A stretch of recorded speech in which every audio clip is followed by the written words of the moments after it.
walang katiyakan, hindi alam kung saan kukuha ng pagtustos ng gastusin pang-araw-araw. Hindi nakakasiguro kung makakakain ng kahit minsan sa isang araw.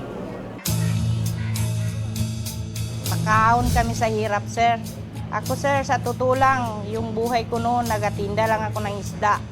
Tapos, nagkaroon ng purpose, sir. Nakapag-aral yung anak ko. May college na ako ngayon, sir. Dahil sa purpose. Ang Daang Matuwid po talagang sana po tuloy-tuloy ito at sana po yung susunod nating upo ay nanggaling din po sa Daang Matuwid tulad po ni Marna. Siya na rin po yung kasamang nagmamahalan nito.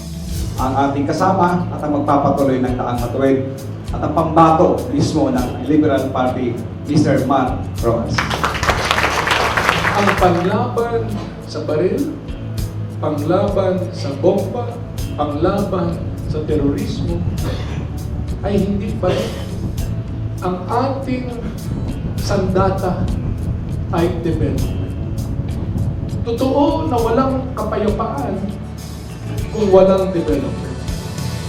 Pero walang development din, walang progreso din, mahirap ang kaunlaran din kung walang kapayapaan.